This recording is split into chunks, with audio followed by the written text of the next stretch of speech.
Nesse momento, amados, pedimos a atenção dos irmãos para a palavra que será pregada e que esta palavra atinja os nossos corações, que esta palavra nos traga exortação, consolação e edificação. E convidamos então os irmãos a abrirem num livro bastante fácil de ser achado, Naum, livro do profeta Naum, capítulo 1, verso 3. É fácil achar, é antes de Sofonias. Então, Naum, antes de Sofonias, capítulo 1, verso de número 3.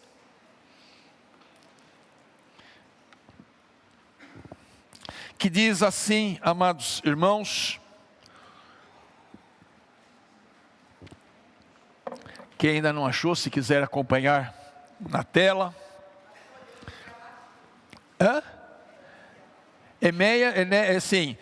Fica antes de Abacuque. Naum. Antes de Abacuque, perfeito, né? Antes de Sofonia, antes de Abacuque, perfeito. Diz assim, irmãos: o Senhor é tardio em irar-se, mas grande em poder, e jamais inocenta o culpado. O Senhor tem o seu caminho na tormenta e na tempestade. Repita comigo: tempestade. E as nuvens são o pó dos seus pés. A frase final é: o Senhor tem o seu caminho na tormenta e na tempestade. Amados, acabou de passar o verão. E a gente sabe que o verão é, por excelência, a estação das tempestades. O verão acabou, mas estamos vendo que as tempestades continuam. Sábado, em Santo André, caíram 110 milímetros de chuva. E tem sido isto que acontece em diversos lugares também. Então, amados, a palavra tempestade tem alguns sinônimos: dilúvio, tromba d'água, borrasca, tormenta. Quem vai assim, naqueles lugares de natureza exuberante, né, no Brasil, tem que tomar muito cuidado com uma coisa chamada cabeça d'água. Então as pessoas estão ali, né, no vale, tem um riozinho de nada, só que lá para cima na serra choveu. E amados, de repente vem uma cabeça d'água que inunda. Essa semana que passou, um casal, num desses lugares aqui no Brasil, eu creio que foi em Minas, desapareceu, que foi arrastado por esta cabeça d'água. Não importa o nome que damos, o fato é que nós fugimos das tempestades, porque elas são fenômenos, né, da natureza, que têm um terrível poder destrutivo. Vocês sabiam que no Brasil caem por ano, o Brasil é o país que mais tem raios no mundo, cai por ano 100 milhões de raios, que provocam a morte de mais de 130 pessoas anualmente. E também é importante saber, né, que o maior desastre natural da história do Brasil foi uma tempestade em 2011, que caiu no Rio de Janeiro, no estado do Rio, né, sobre Nova Friburgo, Teresópolis, Petrópolis, que deixou mais de 900 mortos e 100 desaparecidos. Nunca houve um desastre natural no Brasil com grandes proporções como este. No Rio Grande do Sul, tivemos agora, ano passado, algo muito triste também, mas foi alguma coisa, chuva que ocorreu por vários dias. Mas essa tempestade que caiu ali no Rio de Janeiro, no estado do Rio, foi questão de 1, 2 horas apenas. Mas foi aquilo que os meteorologistas chamam de tempestade perfeita. Algumas delas avisam que vão chegar.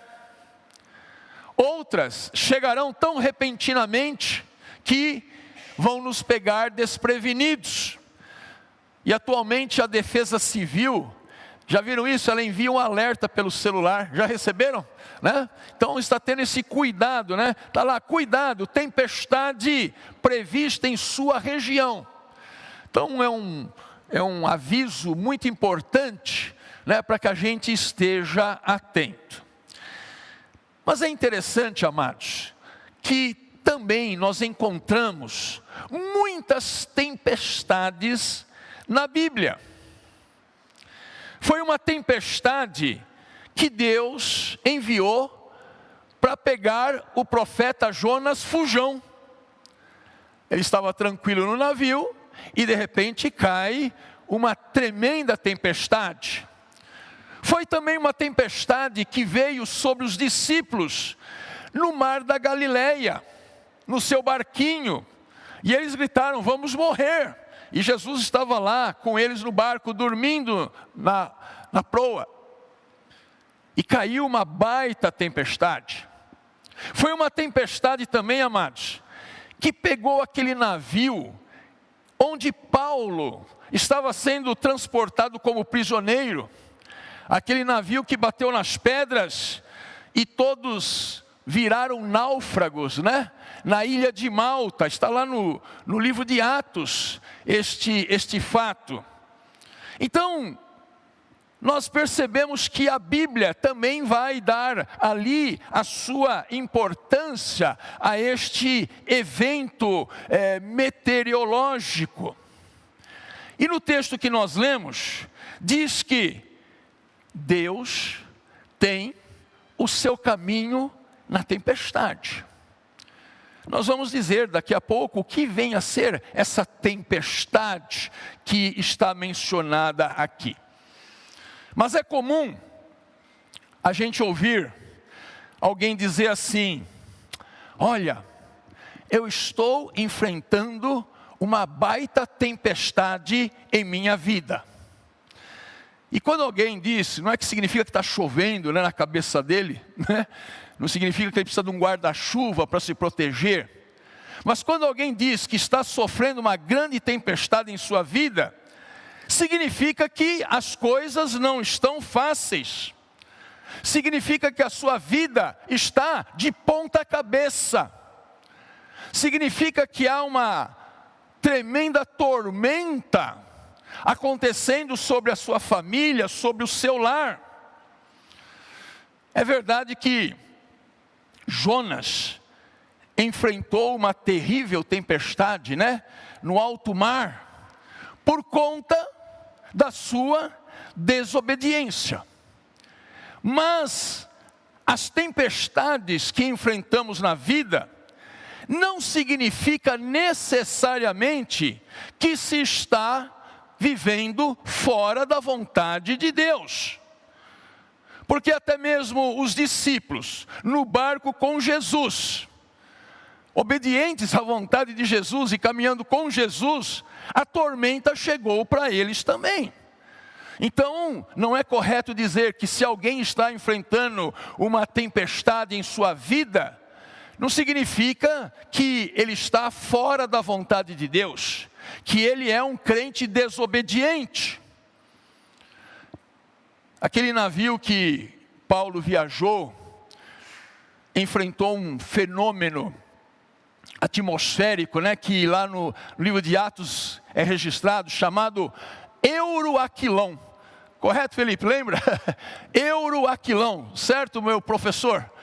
Também, Mateus, Euroaquilão está lá. É uma passagem muito interessante esta, em que Paulo é prisioneiro num navio, 276 pessoas estão ali, porque o livro de Atos registra, e ficaram perdidos por vários dias no mar, e depois o navio se arrebentou contra as pedras. Mas eu quero chamar a atenção que antes de bater contra as pedras, um anjo de Deus apareceu a Paulo e lhe disse: fica firme aí, porque nenhuma dessas pessoas morrerá. Ou seja, mesmo na tempestade, Deus estava junto a Paulo, prometendo que o preservaria, bem como todos aqueles que o acompanhavam. Não é fácil passar por tempestade na vida. Meu irmão, minha irmã, quem é que pode, quem consegue explicar o que Deus está fazendo em sua vida agora? Quem é que consegue explicar? A tempestade que possivelmente se abateu sobre você? Quem é que pode compreender a natureza dos acontecimentos que nos sobrevêm?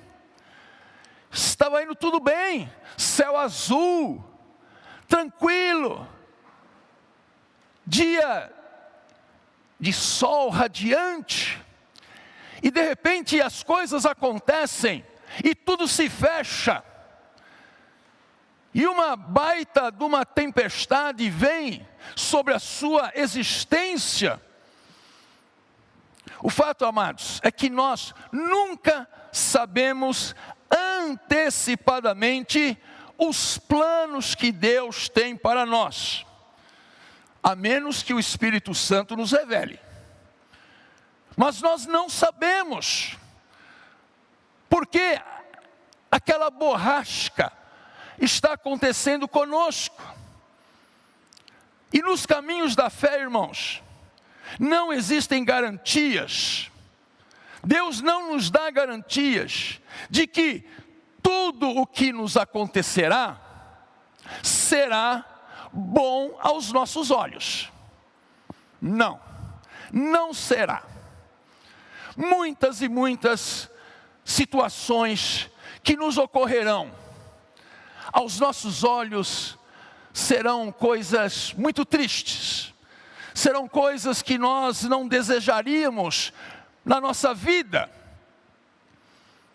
E a própria Bíblia diz que, vemos os salmistas dizendo isto, vemos Paulo dizendo que nos caminhos do Senhor, muitas vezes vão nos sobrar perplexidade.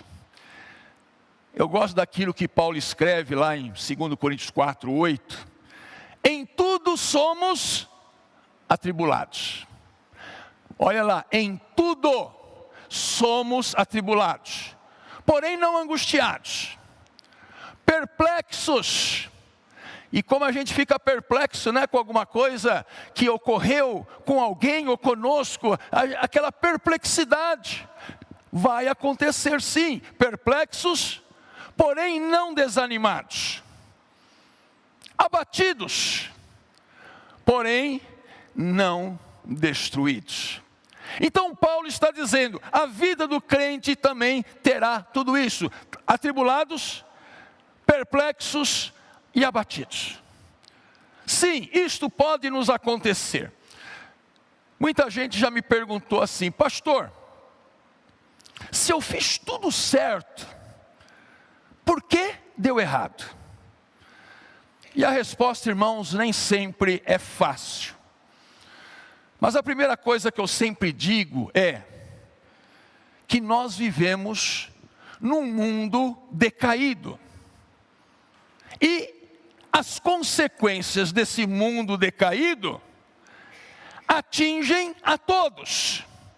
Atingem a mim, atingem a você, atingem ao crente, atingem ao descrente.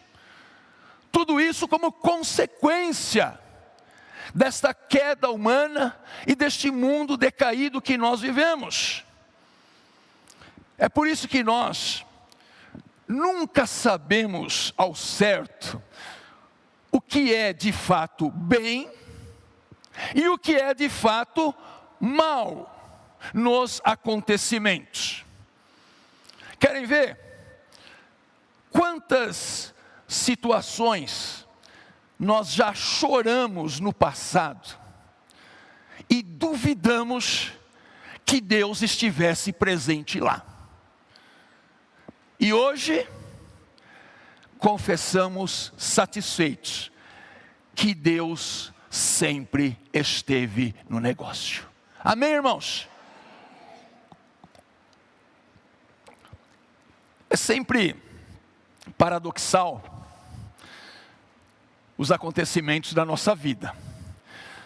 O salmista, por exemplo, lá no Salmo 119, ele admitiu o seguinte, abre aspas: foi-me bom ter passado pela aflição. Poxa, como que alguém pode dizer que foi bom ter passado pela aflição? A aflição é uma coisa ruim, aparentemente. Mas quando ele diz, foi-me bom ter passado pela aflição, ele explica por quê. Abre aspas, para que eu aprendesse os teus decretos.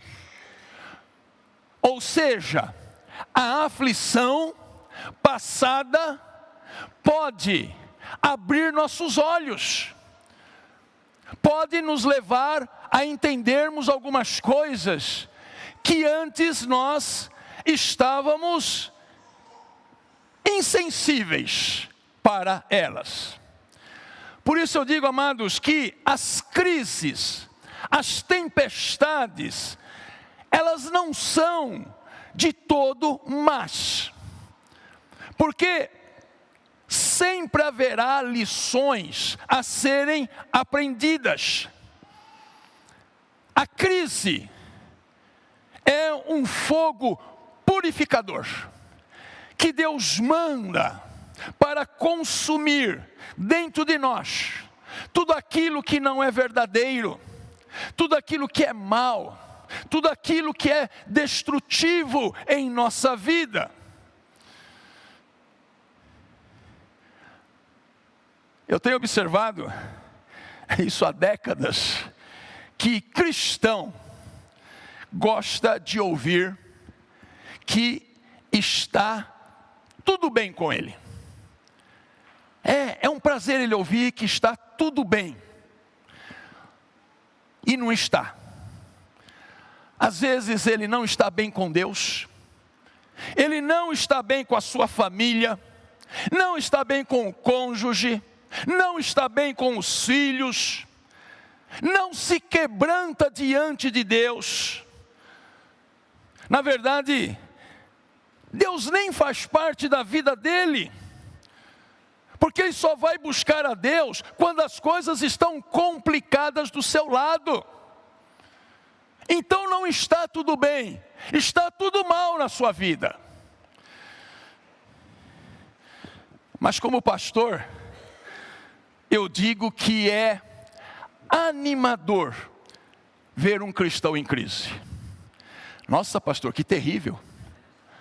Que pastor é esse, né? É animador ver um cristão em crise? É. Porque é sinal de que há esperança. Eu não fico preocupado quando o cristão está em crise. Pelo menos ele está lutando lá dentro com os seus conflitos. Tem uma parte que é assim, tem outra parte que é assado. Um lado, às vezes ele quer fazer isto, às vezes Deus está mandando fazer aquilo. Então ele está numa crise, porque ele está vivendo um tremendo conflito. Então eu não fico preocupado com a crise, mas eu fico preocupado quando o cristão está apático. Olha a diferença. Em crise tem luta lá dentro dele, e em nome de Jesus ele haverá de vencer. Mas quando ele está apático, não. Porque tem crente, amados, que está tão apático, mas tão apático, que o pastor precisa pegar um espelhinho e ir até na frente dele, assim na boca, para ver se embaça o espelhinho. Porque ele já não tem mais alegria, já não tem mais vontade, já não sonha mais, e tudo lhe é indiferente. Então, amados, a crise, a tempestade, ela pode ser boa, porque significa, eu posso, em Cristo, vencer as lutas. Toda vez que uma tempestade se abater sobre a sua vida, saiba que Deus se mantém soberano sobre os acontecimentos. Deus não é pego de surpresa por nenhuma tempestade, porque Ele está lá. Acabamos de ler, o Senhor tem o seu caminho na tempestade.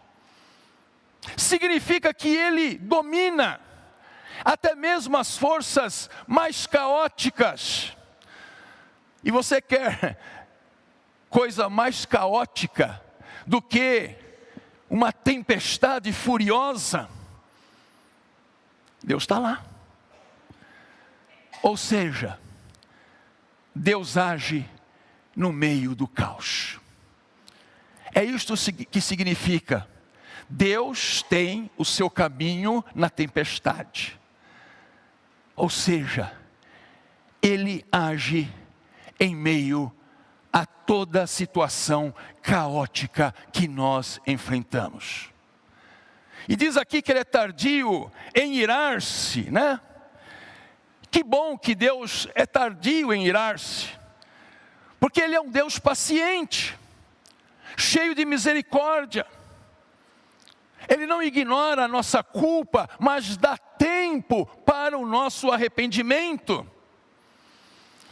E amados, uma coisa boa é que pode haver um elemento de transformação em nosso ser, que às vezes só vai ser despertado em meio às tormentas. Quem é que pode negar que justamente na tempestade não pode iniciar-se um caminho de volta ao Pai? A pessoa estava longe de Deus, estava vivendo do jeito que queria, e veio uma baita tempestade na vida dela.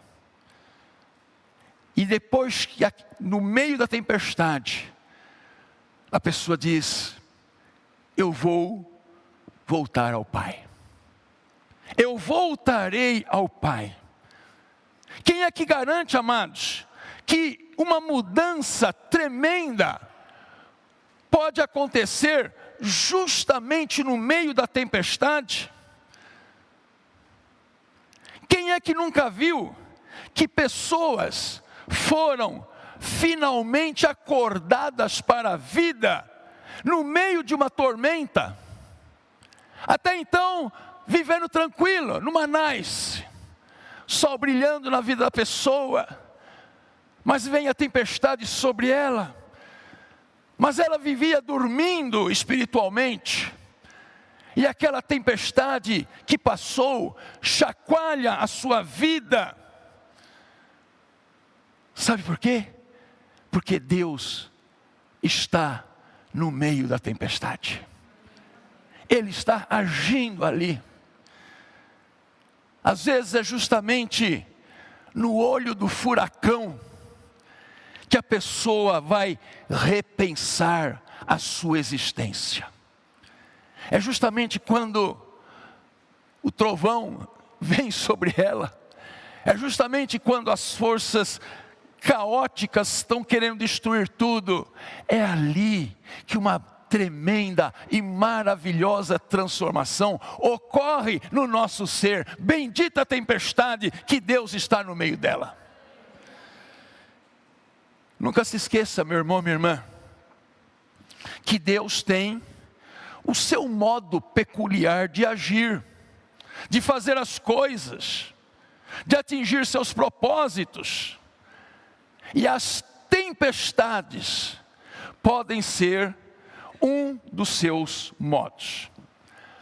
Porque o Senhor também faz o seu caminho na tormenta e na tempestade. Quando eu vislumbro Deus em meio à tempestade, a ansiedade já não mais me domina, e tudo se torna mais fácil, porque Ele está lá na tempestade. Que nesta noite, se porventura a tempestade te pegou de jeito, a tempestade te pegou desprevenido, sabe aquela tempestade que vem de repente, você não estava preparado para ela, e ela veio. Eu quero lhe dizer, amado irmão, amada irmã, que Deus também tem o seu caminho no meio da tempestade. E é em meio à tempestade que o Senhor pode se mostrar a você, lhe dizendo: filho, eu estou aqui com você. Filha, eu estou aqui com você. Porque é justamente em meio a esse caos, e eu gosto sempre de fazer um paralelo, o nosso caos com aquele caos lá de Gênesis 1, o mundo era um caos, tudo estava caótico, sem forma, vazio, uma bagunça, e vem Deus e ordena todo aquele caos no universo. Se Ele fez com o universo, não fará também com a sua vida? Sim, a nossa oração hoje é: Senhor, que a tempestade seja um tempo em que eu possa vislumbrar a Tua face, e que o Senhor coloque em ordem a minha vida, coloque em ordem os meus sentimentos, coloque em ordem, ó Pai, tudo aquilo que está caótico dentro de mim, porque o Senhor faz o seu caminho também no meio da tormenta. Que você pegue para a sua vida esta palavra e saiba que o Senhor está contigo, e que a tempestade, ela pode ser o início de uma maravilhosa transformação que o Senhor está lhe dando. Creia nisto, porque o Senhor faz aqueles caminhos mais impensáveis para nós. Ele está lá. Você crê nisto?